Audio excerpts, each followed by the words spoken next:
All right, this is Unit 1.6, Rise of the New Monarchs. In this section, we're going over how monarchs, especially in Western Europe, are starting to centralize power to themselves. So they are not letting others around them rule. They're going to come out and start to rule more and more powerfully themselves. And this is something, we assume the king is the man or the woman, that would be a queen. But we assume that they are number one and unquestioned number one, but it wasn't always that way. So if we think back to the pyramid where the king is clearly on top, that's what we're going to see by the end of the Renaissance period. So the new monarchs, for example, are really going to start to seize power from the years 1460. Look what I can do with my fancy pen. Aren't you impressed? To 1520. Okay, 1460 to 1520. I have been joined in my room by our dog Piper, who is here to also learn about the new monarchs. Aren't you, Piper? She's giving me the "take me outside, you stupid idiot" face. So I will have to hurry through this. She is now signed heavily. So we will move on and start discussing the new monarchs.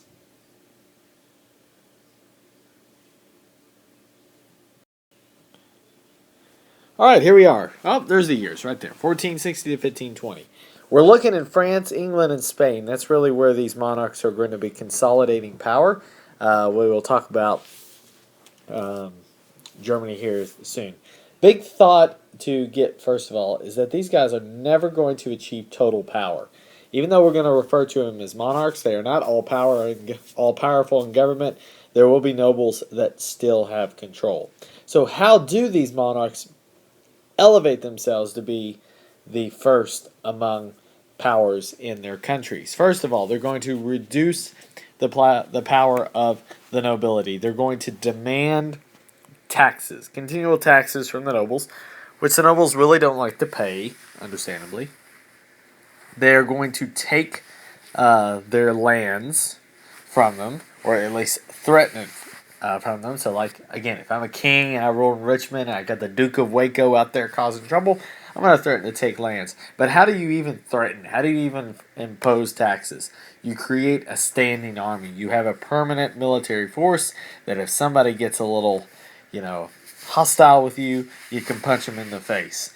And we see with technology, the advent of gunpowder, that translates into the muskets and cannon, the noble armies, any knights they might possess, they are vulnerable against a standing army.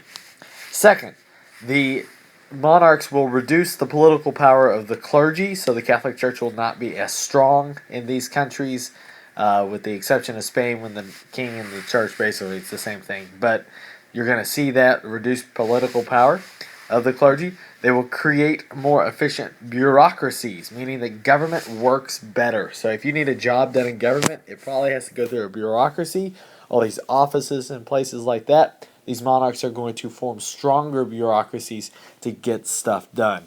And then finally, they're going to increase the political influence of the bourgeoisie, the middle class. So the merchants, the artisans, probably more your merchants, rich merchants like the Medici, they're going to grab more political power. The king is going to let them have that at the expense of the nobles. This happens a lot in France, where the nobles will go down. So basically, nobles go down and the bourgeoisie goes up. And this is especially the case in France. England and Spain, a little bit different story. But basically, that's what the theme is throughout. So, looking at France, there are going to be here in these first couple of units, especially Unit 2, there's going to be some family names that you're going to have to know. They're just names of kings that rule, and just knowing them is going to make your life a whole lot easier. In France, we have a family name called the Valois. Okay? It's not Valois. That's how we'd say it in Kentucky, like Versailles. It's Versailles, but we call it Versailles. In Kentucky, this would be the Valois. But it's the Valois family. The Valois family comes to power the early or the mid 15th century, after some of the Charleses that we've talked about kind of pushed away. But you have a guy named Louis the 11th. He is known as the Spider King. Spiders are evil. That is your first lesson in AP Euro Animal Science. Oh, well, I think I told you that sheep are really stupid. Spiders are evil. You should know this and remember it and live by that truth. Louis the 11th. I'm assuming they call him the Spider King because, like a spider, his legs are everywhere, so his control becomes great. I think that's 8 legs. Yes, sure. He creates a larger standing army. He increases taxes, builds and maintains roads so he can get his army from place to place. He also exerts power over the clergy, promotes new industries like silk weaving, because spiders do that, I guess. I don't know. So all of these things he can, he can continue to build power and consolidate that power. Again, why technically he's a Spider King, I don't know. That's why it's just called. He's just a mean-looking guy. I mean, look at that frown. Turn that upside down. That kind of rhymed. That worked out. Probably the more significant king during these rise of the new monarchs was Francis I. And he's declared, this is a big deal, he declared the Concordat of Bologna, not Bologna, but Bologna, not Bologna, but Bologna. And Francis declared that the King of France now has the power to appoint the bishops into the Gallican Church. Basically, the Gallican Church is the French version of the Catholic Church. So who does this hurt? This hurts the papals. Okay, the Pope. This is a huge blow to the Pope. So now the Pope does not have direct influence on how the church runs in France. That's a big deal. So Francis has that ability and has that power. He also issues a direct head tax called the taille. Basically what the taille is it allows France to build up its treasury, allows the king to build his financial base so that he can do all his kingy things that he does. And the taille lets that happen. So, you have a bigger budget, you can expand your army, you can take care of the nobles that are giving you trouble, you can take care of any peasants that revolt. It's all done by increasing taxes, and of course, if he's got an army to begin with, so if peasants are like, I will pay that tax, then he's going to go in and put them down. So again, Francis and Louis the 11th, the big members of these new monarchs in France. I would say Francis is more important. He's a contemporary of Henry VIII in England, who we'll talk about. So, and he's also really ugly. All right, let's go across the water. We head over to England. There's a civil war in England in the 15th century between two noble families. Two families that own a lot of land and have a lot of political power. They're called the Yorks and the Lancasters. And the war is called the War of the Roses because each side designated themselves by wearing a color rose. The Yorks were white. The Lancasters were red. The Yorks end up winning after about a 20-year war, and one thing led to another, and the Yorks actually, I think the way it went, they died out immediately after, and that led the Tudor family, Tudor, just like the houses, and Miss Tudor at Central. It led the Tudor family to become the new ruling family, and you have a guy named Henry VII who becomes the king. That's him creeping down in the corner. Henry VII was really vicious and claiming power and taking power away from the nobles. He declared that nobles could not have private armies. He also opened this thing called the Star Chamber. And I apologize, this is a really crappy picture, but in the Star Chamber, the nobility, if they committed any crimes against them or maybe were not cooperating, then Henry would have them arrested and then tried without a jury. The accused could not confront witnesses or have any sort of connection. These sessions were in secret, basically a secret trial, and they were often tortured. So once word gets out that this is what Henry is doing to the nobles are going to back down, and Henry as king can really do what he wants. However, at that same time, Henry is also, and we'll talk so much about this, you'll get so Sad. But Henry has to deal with a very, very solid legislative force called Parliament. And Parliament in England has, in the late 15th century, a little bit of credit and a little bit of pull on the way things are done. So, because of that, the Tudors in England are not going to have the same power over taxation, for example, that the Valois have in France. But we'll come back to the Tudors later. Henry's going to have two sons, one named Arthur. I think it's Arthur, King Arthur. Not to be, he died. And then his second son, also named Henry, becomes kind of a big deal, figuratively and literally. But again, more on that later. But I think the best example of new monarchs are here in Spain. The way that Spain was kind of built in the 15th century is that there were two major kingdoms. There was an Aragon and there was a Castile. And these were two large kingdoms in Spain, really cut down the middle. And then there were some minor ones, but those were the two big ones. But in 1475, I think, no, 8. In 1478,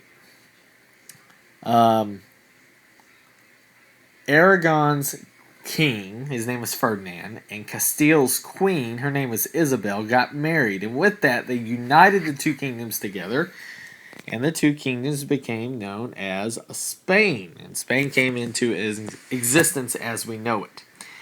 And then in 1492,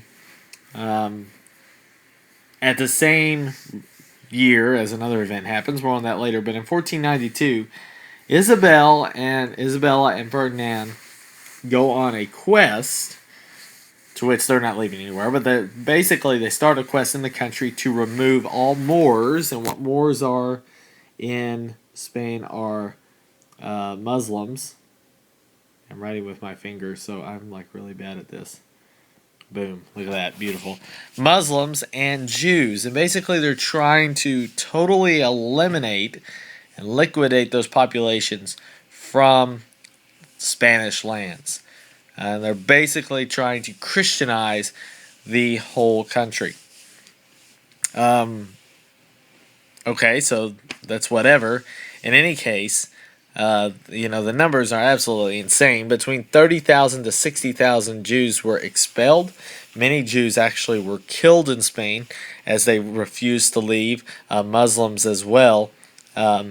But in 1492, this was really put forth. And the thing of it is that a lot of the Jewish and Muslim population were very successful economically. And when they were kicked out, it led to a significant decline of the Spanish middle class that was developing. And what we're going to see out of Spain here soon is that, yes, they are a colonial power and they get all this gold and all this silver from the New World, but they don't have anybody to develop their economy. A lot of people just sit around and do nothing in Spain, whereas in other countries we'll see they're working hard to financially succeed and to build on their wealth. And who knows, maybe if the Moors and Jews had remained in Spain, it would have ended up differently. But again, the Reconquista, as it is called, removes these people from Spain. And again, here's kind of a map of the way Spain is. It might have been 1469. That might have been the year they got married. Doesn't really matter. But anyway, Castile and Aragon connect, and then Granada, I think it's Granada, is your last Muslim holdover. Spain used to be all, or predominantly Muslim. But over the years, the Christians had pushed, oh, that is just bad. That needs to be erased. Ooh, eraser is bad too. Okay, so there it is. Let's see what I can do here. Watch this arrow. Watch this. Bam! So all the Muslims have been pushed down to there. And then we're going to erase this again because it's in the way. Goodbye. Okay, that's about as good as I want to do. Anyway, they had to remove them from Castile and Aragon, push them down to Granada, and then by 1492, removed the rest. Okay? So if you don't have any religious differences, then it's really going to be hard for anyone to challenge your power because many of the Christian nobles, as they were in Spain, were totally in support of their monarchs. Another graphic shows you kind of the Reconquista and how in the 10th century this really does show you significant part of Spain was controlled by the Muslims, and then by the 12th century, forced down, and then Aragon and Castile had gained so much land that by the end of the 19th or 15th century, rather, Granada was the only place in Spain controlled by Muslims. So you go to that part of Spain, especially, there's a lot of architecture and a lot of art reminiscent of Muslim culture because of the legacy there. Okay, another thing that happens in Spain that allows the Spanish crown to really have full control is this thing called the Spanish Inquisition. Now, nobody expected it, but Isabella comes up with a plan to say that anybody who goes up against the church is going to be brought to justice. So basically, the monarchy is enforcing the authority of the church. And for the most part, if you were not Christian and you were not fully living the laws of a Christian lifestyle, you were being persecuted in Spain at this time. For example, if you were not eating pork, then that could be reminiscent of Jewish custom, and you would be persecuted, sometimes put on trial. This set out a huge wave of anti-Semitism, particularly in really all of Europe. The reach of the Catholic Church was so great that they kind of moved this Inquisition to other places. For example, in Portugal in 1506, 4,000 Jews who refused to leave were massacred. Germany began systematically persecuting Jews in 1509. It was not the best of situations for really anybody. So, I mean, here is one of the torture techniques that would be used during the Inquisition. We could go and have a whole thing on torture during the Inquisition. We'll do a little bit of that later, actually. But, put you on the rack. Here's your little priest back here studying and saying, hey, fess up. You did wrong. You're saying wrong things about the church. And again, it's just not that great of a situation for anybody. But the purpose of it, again, for Isabella particularly, also her husband, but Isabella really wore the pants in the family, is to totally Christianize Spain and to allow Spain to carry the banner of Christian dominance across the Western Hemisphere. Which brings us to the Holy Roman Empire. Now, we're going to use this term, and some of you are actually technically in your country group, the Holy Roman Empire. The first thing you need to know about the Holy Roman Empire is it is not holy, it is not Roman, and it is not an empire. So it is a pile and a sack of lies, basically. They are sitting on a throne of lies, if you will.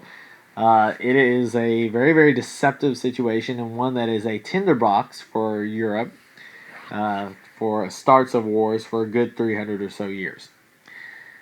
Basically what it is, and I'll show you a map here in a minute, is that the Holy Roman Empire is located in what we consider Germany today. Germany, like Italy, does not exist as a unit until the late 19th century. What you have in Germany at this point are 300 semi-autonomous states who have their own foreign policy, their own wars, their own customs, their own laws, their own rules. However, it is not going to be considered a new monarchy. There's going to be a guy that kind of halfway rules over it. He's called the Holy Roman Emperor. But he does not have the control over the states. He's more of an advisor to them. He's more of a symbolic leader against other nationalities. But he cannot levy taxes. He cannot raise armies.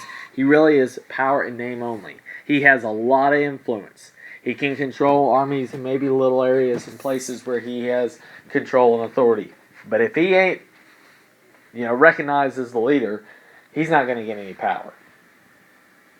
So it's very important that you know right here why the Holy Roman Empire is not a new monarchy for those reasons down there. So this is basically what Germany was. And if you notice that the Holy Roman Empire actually stretched into what France is today, it actually stretches into what Poland is today and also what is Belgium today. So there's a huge area, but again, this is in 1648, so it's actually by this point got a little bit more consolidated. But it shows you that each of the colors represents a different area with different customs and different laws. In fact, even inside of the colors, there's going to be different states. So it is a mess. It is a complete mess. And we're going to talk about in our next unit how it gets even messier. And it just gets out of control. So again, the emperor technically has what is recognized as control over really all of this, but he does not have any real authority. Maybe symbolic authority, but not real authority. And that leads us to probably the most prominent of Holy Roman Emperors, as my dog Piper is back, and she licks my foot, and I think she's been outside. She looks like she's in a better mood. So I'll give you an update on that in a moment, but we'll get back to here. Charles V, probably the most significant Holy Roman Emperor, has a huge role that he plays in early 16th century Europe. He is from what's known as the Habsburg family. And the Habsburgs, for a good while, are going to be not only the Holy Roman Emperors, but also the kings of Spain. So what you need to see is that Spain and the Holy Roman Empire are both heavily Catholic for a while. And we'll get into that next unit. But they're both controlled for a while by the same guy, and it's a member of the Habsburg family. Charles V will actually be down there in Rome in 1527. He doesn't personally direct the sacking of Rome, but he's involved with it. His armies are, at least. And then Charles V's goal, here's what he's all about, is he wants to have, and this is with my big pen so it looks really bad, he wants everything in Europe to be Christian. Basically, I think he's the grandson of Ferdinand and Isabella, and he's trying to carry out their dream of uniting Europe under a Catholic banner. He has a lot of threats, though, to this. He has to deal with Muslims in the southeast. We've already talked about that. Next unit's about the Reformation and how there's Christians causing trouble in Germany. We're going to talk about how France, even though they're Catholic, they cause him problems all the time. So Charles V has a lot of things to do. But he is very popular, he's a very, very good leader, and he's very prominent in early modern European politics. So he's going to be someone who we see several times pop up time and time and time, is this guy Charles V. And this kind of shows you his empire and what all he actually controlled by pretty much his high point, which is around the 1530s. The Netherlands, which was for a time, we'll talk about this later, for a time under Spanish possession. He has all of Spain. He has Naples and Sicily and South Italy. He has influence with the Pope. He has really Eastern Europe there and what becomes Austria and Hungary. This guy owns half of Europe. So France, England, and a good part of the Holy Roman Empire he doesn't own, but again, he has influence over even this area right here as the Holy Roman Emperor. And that's going to end our section on new monarchs. Big keys to know are these. You need to know how the new monarchs centralized control. You need to understand especially in Spain, Ferdinand and Isabella, what they did to centralize control. Know a little bit about England and France and how their leaders did as well. And then be able to tell me and understand why the Holy Roman Empire was not one of these new monarchies and kind of their situation as well. So that's all we got here for 1.6. Again, make your notes, finish it out with your summary and questions and key terms, and we will roll on from here. We'll see you next time.